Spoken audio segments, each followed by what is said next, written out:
comment enregistrer et exporter son travail. Les modes d'enregistrement et d'exportation fonctionnent d'une manière plus ou moins similaire à ce qu'on a dans Adobe Premiere Pro. Premièrement, supposons qu'on veuille enregistrer uniquement une source sonore en mode forme d'onde. Je passe en mode forme d'onde. Dans ce cadre-là, on constatera effectivement que, eh bien, si je vais faire fichier enregistré ou fichier enregistré sous, on constate effectivement qu'il y a toute une série de formats possibles. Le format onde PCM pour le Wave étant le plus souvent utilisé, mais on peut utiliser du MP3, du FLAC, de la IF, de la AC et ainsi de suite. Et donc, on doit de nouveau aller choisir à quel endroit on va enregistrer son fichier. OK. Là, on fait oui. Ça va? Ça, c'est pour l'enregistrement en mode forme d'onde. Il n'y a pas besoin d'exporter. Par contre, quand on enregistre en mode multipiste, quand on va aller faire fichier enregistré sous, on voit en fait que... Alors, de nouveau, on peut respécifier le nom du fichier et l'emplacement, mais dans le format, un mode multipiste ne peut s'enregistrer qu'en session audition.csx. OK? Le mode session audition ne peut pas se lire sur un lecteur classique. Il est obligatoire d'avoir Adobe Audition pour le lire. Donc, on peut déjà enregistrer comme ceci. Voilà. Hop. Bien important de cliquer sur oui partout quand c'est nécessaire.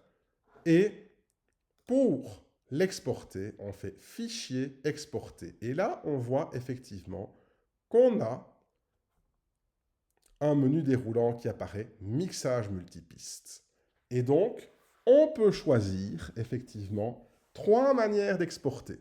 Soit on veut exporter tout le mixage, on va aller prendre session complète.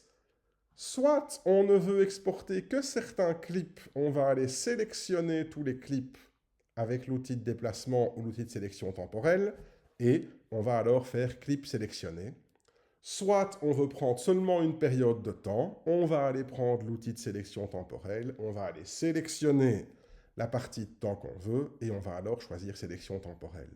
Le plus souvent, c'est session complète qu'on va choisir, c'est quand on a terminé évidemment. Pour exporter, on clique sur session complète, on a la fenêtre d'exportation qui apparaît, il faut lui donner un nom, ok, il faut choisir un format. Le plus souvent, on va choisir onde PCM pour du Wave, mais on peut aussi de nouveau la choisir MP3, MP2, du FLAC, du Monkeys Audio, de la IF, tout ce qu'on veut. Et on va aller régler, bien vérifier que les fréquences d'échantillonnage soient correctes et conformes à ce qu'on a encodé au départ. Une fois que c'est fait, que le choix est réalisé, on clique sur OK. Alors ici, évidemment, j'ai oublié de cliquer sur parcourir pour le mettre au bon endroit. Moi, je le veux sur mon bureau, comme ici. Voilà, je l'enregistre. Et une fois que j'ai sélectionné mon emplacement, je fais OK. Il l'exporte. Il fait son petit travail. Et une fois que l'écran redevient clair, c'est exporté. Et vous avez un fichier lisible par n'importe quel lecteur son. Bon travail à tous!